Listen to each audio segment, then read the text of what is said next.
राजस्थान विश्वविद्यालय का ये परिसर है और इस परिसर में स्टूडेंट्स दिल्ली में जंतर मंतर में जो हुआ उसके विरोध में या भूख हड़ताल पे बैठे हुए हैं।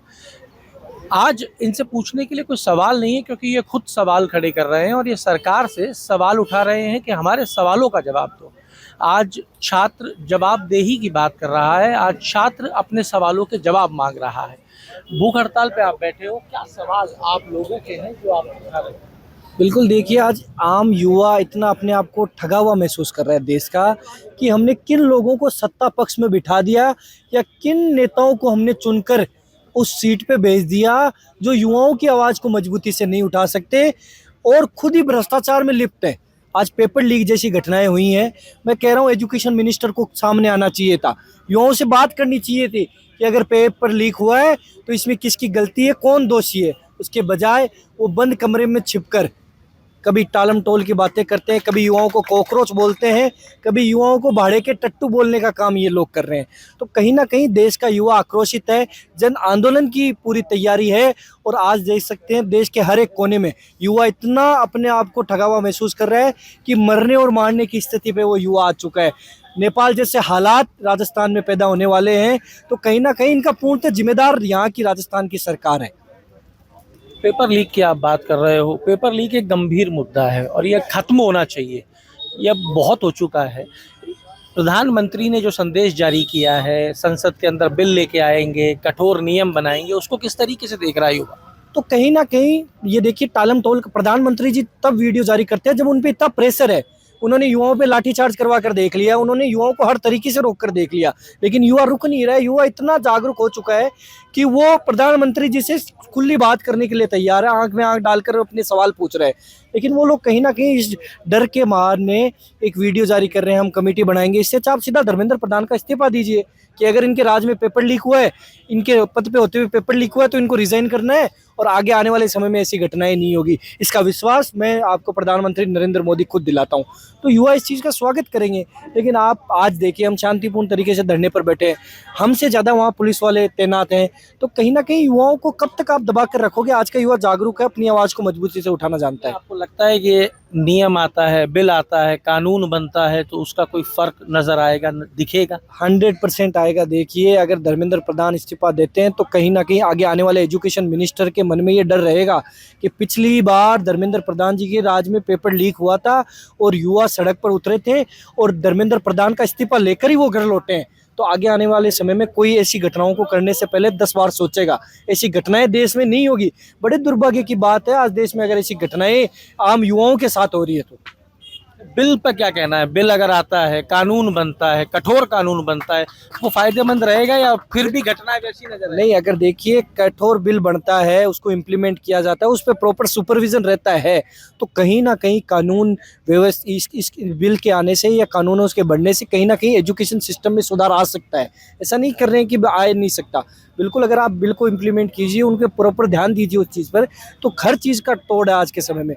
तो कहीं ना कहीं इन चीज़ों को आज के टाइम में रोकने की बहुत ज़्यादा ज़रूरत है। क्या लगता है कि किस तरीके से अब आगे आपकी और क्या मांगे हैं और क्या चाहते हैं? जल्द से जल्द धर्मेंद्र प्रधान अगर इस्तीफा नहीं देते हैं तो 1 किलोमीटर दूर विधानसभा है।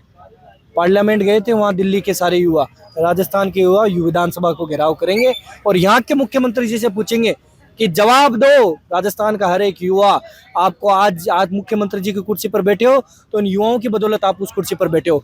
तो विधानसभा घेराव करने का काम हम लोग यहाँ राजस्थान विश्वविद्यालय से करेंगे। राजस्थान विश्वविद्यालय से विधानसभा घेराव का जो काम है वो किया जाएगा। यहाँ पे दूसरी तरफ अगर आप देखेंगे तो छात्र जो है वो छात्र संघ के चुनाव लंबे समय से लंबित हैं। सरकार चुनाव नहीं करा रही है, उसकी मांग को लेकर भी यहाँ पे युवा बैठे हुए हैं और सिग्नेचर कैंपेन यहाँ पे युवा चला रहे हैं। ये आप देख सकते हैं पोस्टर, इसके ऊपर सिग्नेचर हैं युवाओं के और युवा चाहते हैं कि ये छात्र संघ चुनाव जो है उनको बहाल किया जाए। और आज 9वां दिन है, आप लोग भी भूख हड़ताल पे हो? नहीं, केवल और केवल धरने पे बैठे हो। छात्र संघ चुनाव होने चाहिए। देखिए, राजस्थान विश्वविद्यालय और राजस्थान के तमाम महाविद्यालय विश्वविद्यालयों में पिछले 3 साल से छात्र संघ चुनाव बंद है, जिससे आम छात्र को बहुत सारी परेशानियों का सामना करना पड़ रहा है। प्रशासन ना तो सुन रहा है इनकी, और प्रशासन खुल के भ्रष्टाचार कर रहा है, क्योंकि इनके साथ सवाल करने वाला कोई नहीं है।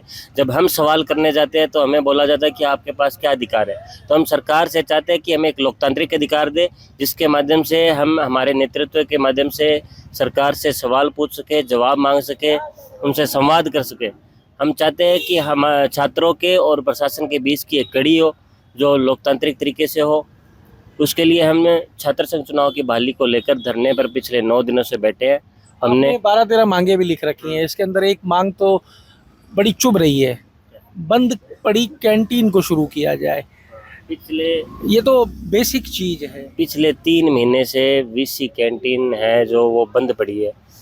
हम कुछ नहीं मिलता, कुछ नहीं, बंद पड़ी थी बिल्कुल। तो जो छात्र पूरे दिन के लिए यहाँ आता है पढ़ने के लिए, दूर से भी आते होंगे छात्र पढ़ने के लिए, वो अपनी कैसे व्यवस्थाएं करते होंगे? बाहर जाना पड़ता है, ना कोई यहाँ ई रिक्शा की व्यवस्था। कितना बड़ा कैंपस है, और विश्वविद्यालय धीरे धीरे जो संसाधन है विश्वविद्यालय के वो बंद कर रहा है, ताकि इस यूनिवर्सिटी को खाली हो जाए और यहाँ पे ये खुल के भ्रष्टाचार करे, कभी कोई मेंटेनेंस के नाम पर, कभी कोई घोटाले के माध्यम से। इतनी दूरी क्यों है? वहाँ पे भी छात्र बैठे हुए हैं, वो अपनी मांग लेके बैठे हुए हैं, वो पेपर लीक के खिलाफ बैठे हुए हैं। आप लोग यहाँ छात्र संघ चुनाव की बहाली कराना चाहते हो, ये दूरी क्यों है? दूरी तो कुछ नहीं है, हम पिछले 9 दिनों से धरने पर बैठे हैं। वो भी हमारे भाई है, वही शिक्षा से संबंधित अपने मुद्दे को लेकर बैठे हैं। हम भी उनका समर्थन करते हैं। देखते हो इस मुद्दे को, जो ये पेपर लीक का मामला चल रहा है, मुद्दा चल रहा है, इसको आप लोग कैसे देखते? ये बहुत बड़ा स्टूडेंट्स के साथ बहुत बड़ी नाइंसाफ़ी है। ये जो सालों से तैयारी करने वाले बच्चे जो प्रवेश प्रक्रियाएं और एग्ज़ाम जो कंपटीशन एग्ज़ाम की तैयारी करते हैं, उनमें ये पेपर लीक की घटना बहुत ही निंदनीय है। इनसे उनका जीवन खराब हो रहा है, क्योंकि जब बच्चा 20-25 साल का होता है तब तक वो अपना पूरा जी जान कंपटीशन एग्ज़ाम और प्रवेश प्रक्रिया में खपा देता है। लेकिन जब ये पेपर लीक और हो जाते हैं तो उसको बहुत बड़ी निराशा का सामना करना पड़ रहा है। ये हम इन पेपर लीक खिलाफ, माफियाओं के खिलाफ हम भी लड़ रहे हैं। ये भी हमारे पेपर से संबंधित ही मामले हैं। जो छात्र संघ चुनाव होंगे तो उससे भी बहुत ज़्यादा छात्रों को नेतृत्व मिलेगा और उनकी आवाज़ मजबूत बनेगी। आवाज़ भी बनेगा। देखिए, पेपर लीक भी एक बड़ा मुद्दा है, और राजस्थान ने तो लगातार 19 पेपर लीक देखे थे। मैं आज भी उस बच्ची को नहीं भूल पाता हूं जो तैयारी कर रही थी, और उसका कहना था कि केवल 15 रुपए रोज बचाने के लिए एक तरफ पैदल आ जाती हूँ। सिर्फ छात्र नहीं जूझता अगर लीक होता है, तो छात्र के साथ साथ उसके माता पिता जो पैसा लगा रहे हैं, जाने कैसे कैसे व्यवस्थाएं करते हैं, वो सब उससे जूझते हैं। राजस्थान विश्वविद्यालय में एक तरफ नीट पेपर लीक को लेकर छात्र धरने पे बैठे हुए हैं, भूख हड़ताल कर रहे हैं, और पिछले 9 दिन से ये धरना दे रहे हैं कि छात्र संघ चुनाव बहाल किए जाएं, और छात्र संघ चुनाव हो जिससे कि छात्रों को एक नेतृत्व मिल सके और छात्र अपनी बात प्रशासन के आगे मजबूती से रख सकें। आपके राज्य की खबरें, आपके शहर की खबरें सबसे पहले जानने के लिए देखते रहें अमर उजाला। चैनल को सब्सक्राइब जरूर कर लें और पाएं हर अपडेट।